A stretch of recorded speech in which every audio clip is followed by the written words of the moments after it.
네, 우리 엄희준 검사는 예. 검사 생활한 지 얼마나 되셨나요? 한 21년? 21년요? 예, 그러면 그 정도 검사 세계에서는 베테랑 검사였나요? 아닙니다. 늘 초임 검사 같은 아니, 뭐 마음으로 뛰어난 검사- 일하려고 노력하고 있습니다. 그렇게 유명한 검사였나요? 아닙니다. 그렇지는 않았어요? 예. 검사하시면서 존경하는 선배가 있었습니까? 존경하는 선배 없어요?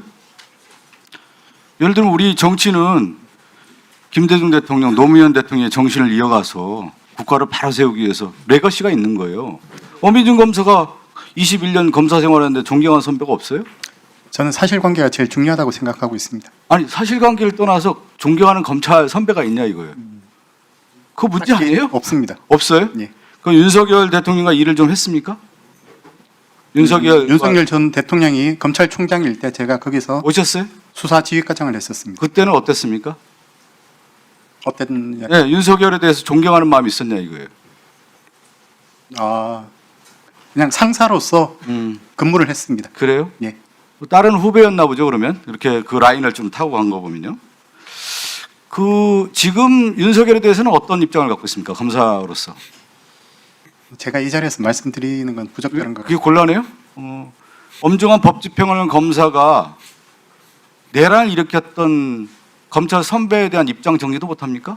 아니요. 뭐 마음속으로 입장 정리는 할 수 네. 있지만 그걸 뭐 제가 여기서 개인적인 견해를 밝히는 자리는 아닌 다른 걸 것 떠나서요? 같습니다. 국민이 윤석열에 대해서 왜 실망하고 있을까요? 저는 다른 건 아니고 너무나 많은 거짓말을 하는 거예요. 입만 떼면 거짓말을 하는 거예요. 헌법재판소 지금 재판 과정에서 국민이 다 봤잖아요. 내란을 계엄령이 아니라 계몽령이라고 하는 게 맞습니까? 아니죠. 그 검사가 그 얘기도 못 합니까?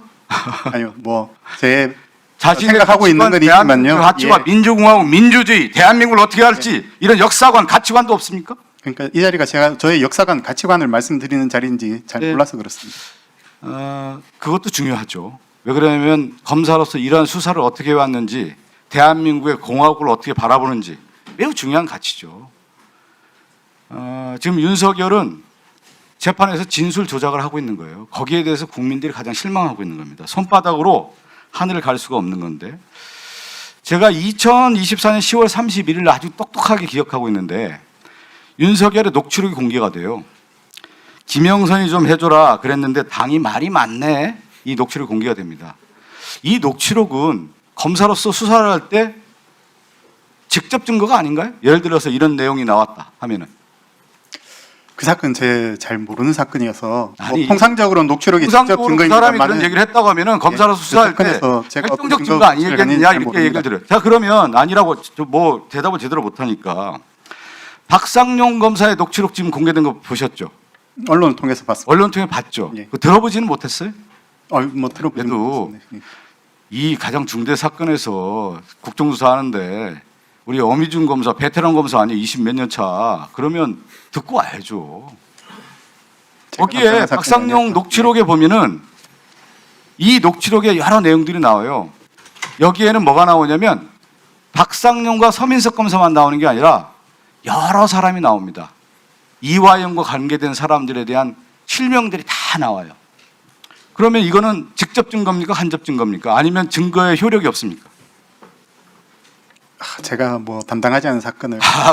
말씀드리기는 어려운 것 같습니다. 제가 생각할 때는 직접 증거라고 보는데, 제가 이 국회의원 하기 전에 JTBC에서 사건 반장이라고 하는 프로그램 앵커를 오랫동안 했습니다. 수많은 사건에서 사기 사건, 뭐 이혼 사건뿐만 아니라, 근데 이 사건에 우리 저 수사하셔서 내가 약간 공조 앞에 문자 쓰는지는 모르겠는데 사건의 줄기는 비슷해요. 누가 무엇을 어떻게 언제 했느냐. 거의 그러니까 기사와 비슷한 거죠. 육하 원칙에서 이루어지는 건데, 자, 우리 엄희준 검사는 부패 1부장이었죠. 예. 반부패 1부장. 예. 누구랑 일을 했습니까? 밑에 누가 있었어요? 그때 부부장 정일권 부부장 있었고요. 그렇죠. 오늘 화제가 되는 정일권 검사가 바로 밑에 있었고, 그 밑에 김경환 검사. 예. 김경 그 다음에 3부장이 호승진 검사였죠. 우리 강백신 검사였고, 예. 그 밑에가 호승진 검사. 예. 그 밑에가 김영석 검사였죠. 예. 그러면 반부패 1부와 반부패 3부는 강백신 검사와 우리 엄 검사하고 어미준 검사하고 어떤 차이가 있습니까? 아, 일부 3부 차이. 예. 어떻게 말씀드려야 될지 그때 수사하는 내용이 일단 달랐습니다. 달랐어요, 그냥? 예. 그렇게 다르게 대장동이나 이런 건 다 같이 했죠? 대장동 네. 대장동 내에서도 이 사건 팀을 하면서 같이 정보도 공유하고 같이 일을 하지 않았겠습니까? 그렇죠. 뭐 정보 공유도 했었는데 그렇죠. 예, 네. 맞습니다. 자, 그러면 제가 앞서 얘기했잖아요. 박상용 검사의 녹취록을 보면 사람들이 쫙 나와요. 누가가 나오죠, 누가. 거기에 무엇을 어떤 목적이 나오잖아요. 정영학 녹취록은 2012년부터 2021년까지 거의 10년 동안의 녹취록이 나와요. 우리 어미준 검사는 녹취록 다 들어봤습니까? 녹취록을 언론에서 우리는요. 예, 수사도 안 했는데 중요 부분 녹취록을 들어보게 되더라고. 참 어려운 현실에 직면해 있는 거예요. 왜 우리가 이걸 듣고 있어야 되는 건지를 모르겠어요. 전 언론에서 문제되고 난 뒤에 녹취록을 약한 그래요? 예. 거기에 그럼 등장 인물들이 누굽니까? 위원장님 저 시간 좀 많이 주세요. 이거 굉장히 중요한 얘기들이 많이 있어서 한 5분만 더 주세요. 5분 네. 주세요. 그 어미준 검사 이 인물들이 등장하죠. 그러면 여기에 김만배, 남욱, 정영학, 유동규 다 등장해요. 예. 이들이 10년 동안 얘기를 하면은 이 얘기가 꾸며진 얘기입니까? 진실입니까? 10년 동안 이게 시나리오 써서 할 수 있어요? 잘 저는 알겠지만 내가 사건 반장 앵커 했을 때 추억을 가지고 얘기를 하는 거예요. 검사로서 얘기해서요. 예, 잘 수사를 했을 때 이 아시겠지만 10년 동안 예. 이게 거짓 증거냐, 직접 증거냐, 확실한 결정적 증거냐, 결정적 증거 아닙니까? 대화 내용의 그 맥락과 상황에 따라서 진실을 이야기할 수도 있고 아닐 수도 있다고 생각합니다. 그러니까 아닐 수도 있는다. 그래서 얘기하는 거 일괄적으로 10년 동안 어렵다는 얘기하면 그 안에 맥락이 드러나지 않아요? 맥락을 예, 전체적인 예, 맥락이나 맥락이 흐름은 들어있죠. 알 수 있습니다. 자, 그러면 이거는 실력에 가까운 거예요. 그럼 여기에 누가 등장하느냐? 부패의 고리인 주인공인 김만배, 남욱, 정영학, 유동규가 등장하는 겁니다. 예. 그럼 이 주인공인 거죠, 주인공. 그럼 주인공이 뭐를 하죠? 자신들의 이익을 위해서 누군가를 얘기를 해야 되잖아요. 그렇습니다. 야, 너 어떻게 됐어? 너 체크해봐. 예. 너 이 돈 어떻게 전달됐어? 저 사람 우리에게 목적을 달성했어? 그렇게 얘기를 할 거 아니에요? 그렇지 않겠어요?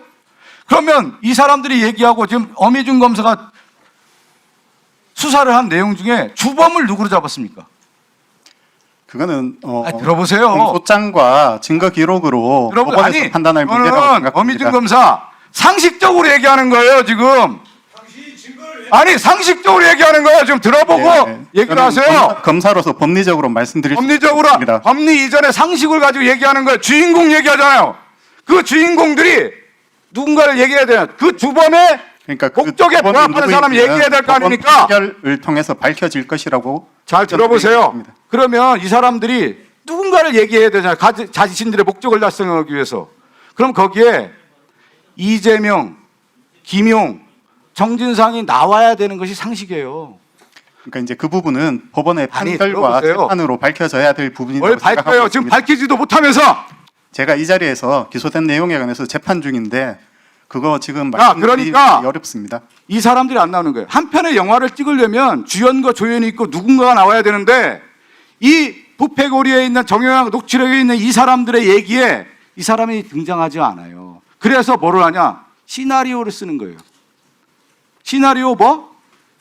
정진상이 등장 안 하니까 바로 재창영을 실장님으로 바꾸는 거예요.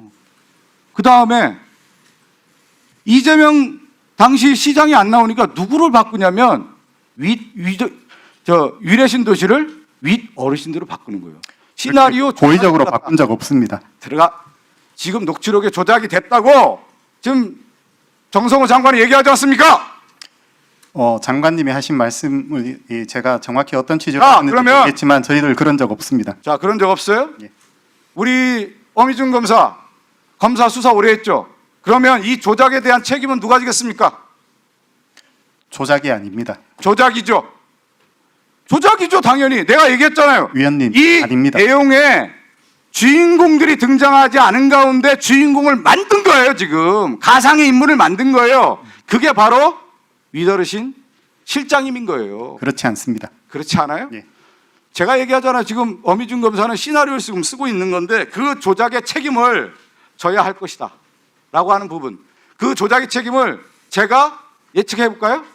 반드시 특검 나서 어미준 검사 조사받습니다. 조사 잘 받으십시오.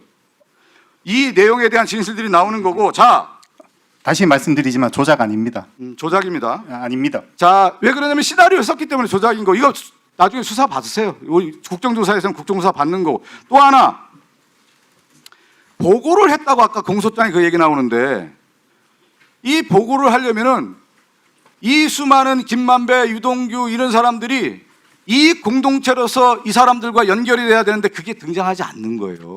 자, 그래서 위원님 그 부분도 자. 재판에서 밝혀질 내용이지 제가 지금 이 자리에서 답변드리기 어렵습니다. 자, 그래서 어미준 그거는 검사, 기술시기에 어미준 관한 검사, 법리적인 판단이 달라서 어미준 문제가 검사, 된 것입니다. 어미준 검사, 행위 어미준 사실은 검사. 법원에서도 다 인정했습니다. 자, 어미준 검사, 상식으로 생각하세요. 상식으로. 정의랑 녹취록은 10년간의 기록인데 거기에 누구도 등장하지 않아요. 그게 시나리오를 썼다 이렇게 봐야 되는 거고. 자, 이 녹취록 한번 얘기해 볼게요. 아까 우리 앞에서도 얘기했는데 2013년 3월 12일 이거는 2층도 알아서는 안 되고 그 다음에 너 말고는 네 부인도 알아서는 안 되고, 이게 나와요. 2013년에 2020년 10월 3일 정영학 녹취록 분당 노래방에서 여기에 428호 유동규에 줄 방법을 상의했는데 유동규의 몫이라고 판단하는데 당연히 유동규의 몫이기 때문에 다른 사람 이름이 안 나오는 거예요. 왜? 서로 이익 공동체가 됐다고 하면 타자의 이름이 등장해야 돼요. 이재명도 나와야 되고 정진상도 나오고 김용도 나와야 되는데 안 나오는 거예요. 그래서 조작이다 이렇게 얘기를 하는 거. 다시 한번 특히 일부분만 보신 거고요. 다른 잠깐만요. 증거들이 있습니다. 아니 지금 녹취록을 조작하고 있잖아 지금. 몇 번 말씀드리지만 자, 조작 아닙니다. 위원장 1분만 더 주세요. 1분만 더 주세요. 조작 아닙니다.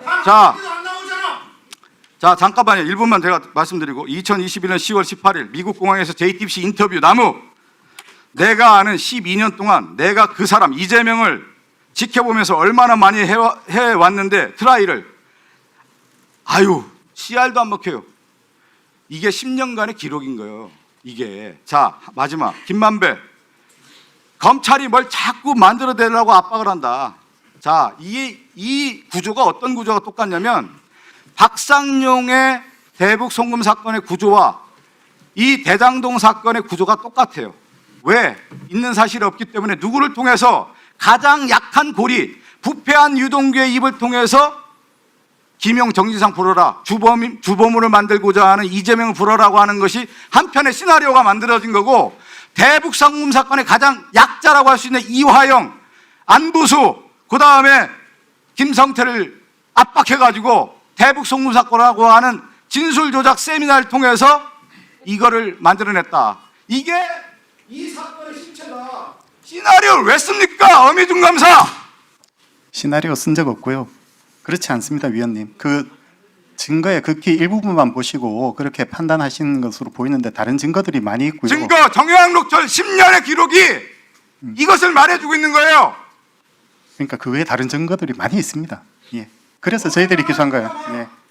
그래서 유동규 회의에서 봐주고 유동규의 입을 통해 유동규 처음에 전혀 그런 입장을 얘기하지 않아요. 위원님 그렇지 않습니다. 예? 그런 사실은 그렇지 않습니다. 어미준 검사, 그렇지 않습니다. 강백신 검사. 이게 어떤 사건이냐면 검사의 수사지만 이게 대한민국 민주공화국을 무너뜨린 거예요. 2022년 대선에 1,600만 명의 지지를 받은 대통령 후보고 자기 유력한 대선 주자를 여러분의 민심을 어기는 그런 조작 수사로 사람 제거 작업에 들어간 겁니다. 이게 조작하지 않았습니다. 수사 받을 겁니다. 제가 그건 예측합니다. 예, 수고하셨습니다. 어미준 검사, 예, 거기 계세요? 예.